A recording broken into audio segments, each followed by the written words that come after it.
নমস্কার বন্ধুরা, পাঁচমিশালি রান্নাঘরে আপনাদের সবাইকে স্বাগত। সামনে আসছে দোল উৎসব, সেখানে একটা ঠান্ডাই থাকবে না তাই বললে কি চলে? তাই আজকে আমি নিয়ে এসেছি ঠান্ডাই রেসিপি। আসুন দেখি আমি এই ঠান্ডাই কিভাবে বানাই। আমি প্রথমে 1 লিটার দুধ নিয়ে নিয়েছি, দুধটা জাল করতে বসিয়ে দিয়েছি। সেখান থেকে আমি 2 হাতা দুধ তুলে রাখছি। এবার দুধটাকে ফুটতে দেব।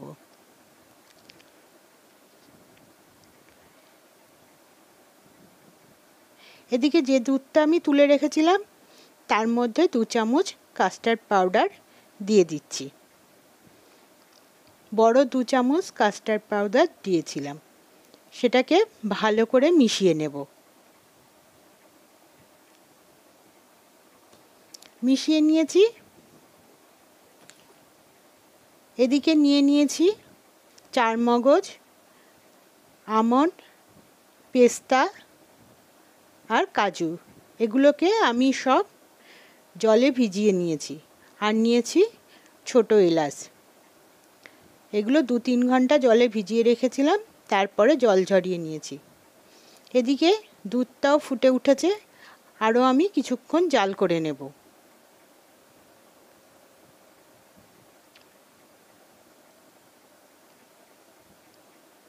দুধটাকে আমি 5-7 মিনিট জাল করে নিয়েছি। এখন এর মধ্যে যে কাস্টার্ড গোলা দুধটা ছিল সেটাকে দিয়ে দিচ্ছি। আমি অল্প অল্প করে দেব আর মিশিয়ে নেব। একবারে দিলে তলায় জমাট বেঁধে যেতে পারে, তাই জন্য আমি অল্প অল্প দিচ্ছি আর মিশিয়ে নিচ্ছি।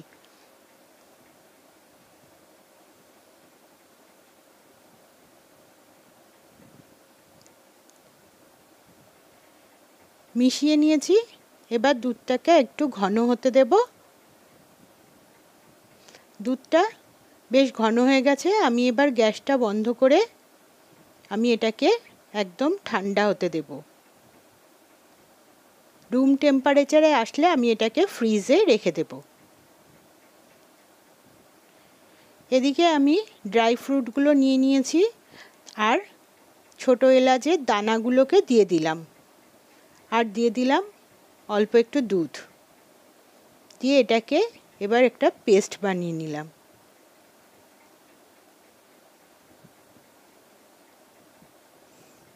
এদিকে ফ্রিজ থেকে বের করে যে দুধের ঘনত্বটা এরকম হয়েছে।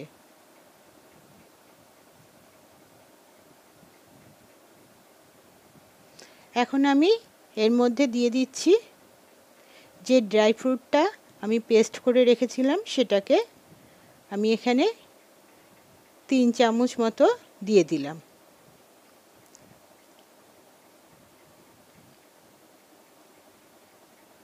দিয়ে এটাকে হাতার সাহায্যে আমি ভালো করে মিশিয়ে নিচ্ছি। আপনারা চাইলে হ্যান্ড ব্লেন্ডারের সাহায্যেও মিশিয়ে নিতে পারেন। আমি হাতা দিয়েই মিশিয়ে নিচ্ছি। হাতা দিয়ে মেশালে একটু সময় লাগবে, হ্যান্ড ব্লেন্ডারে একটু তাড়াতাড়ি হবে। আপনাদের যেটা সুবিধা সেটাই করতে পারেন।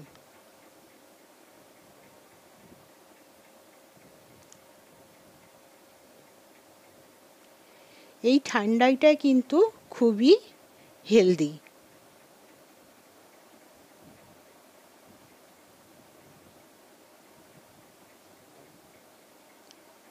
ভালো করে মিশিয়ে নিচ্ছি।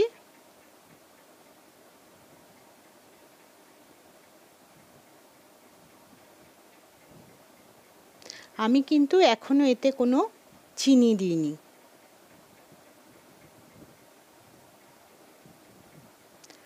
আপনারা যদি বেশি মিষ্টি খান তাহলে চিনি দিতে পারেন। আমি এখানে এখনো চিনি দিইনি, কারণ পরে দেখাচ্ছি। আমি এখানে যে সিরাপগুলো নিচ্ছি সেগুলোতে চিনি থাকে, এগুলো খুব মিষ্টি হয়। ওই জন্য আমি আগের থেকে চিনি দিইনি। আপনাদের যদি চিনি লাগে তাহলে চিনি দিয়ে নিতে পারেন। আমি 2 চামচ করে প্রথমে দিয়েছি রোজ সিরাপ বা রুয়াবজা, তারপরে দিলাম পেস্তা সিরাপ,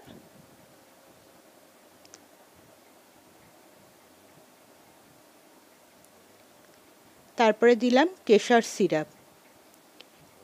এগুলোর রেসিপি যদি আপনারা জানতে চান তাহলে আমাকে অবশ্যই কমেন্ট করে জানাবেন।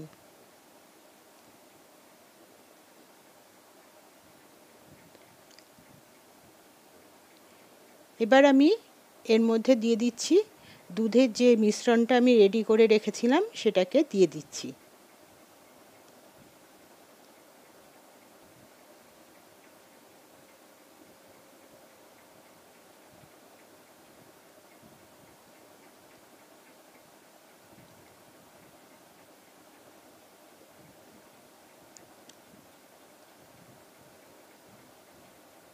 দিয়ে দিলাম।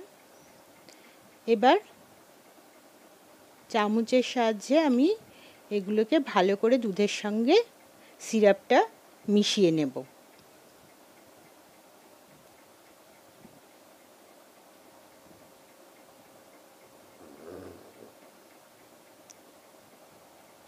এখানে আপনারা আইস কিউবও দিতে পারেন। আমি ওপরে একটু আমন্ড আর পেস্তা কুচি দিয়ে সুন্দর করে ডেকোরেশন করে দিচ্ছি দেখতে সুন্দর লাগার জন্য। দেখুন কত সুন্দর হয়েছে শরবতটা। এই রেসিপিটা যদি ভালো লাগে তাহলে অবশ্যই কমেন্ট করবেন। ভিডিওটি ভালো লাগলে লাইক, শেয়ার ও সাবস্ক্রাইব করবার অনুরোধ রইল।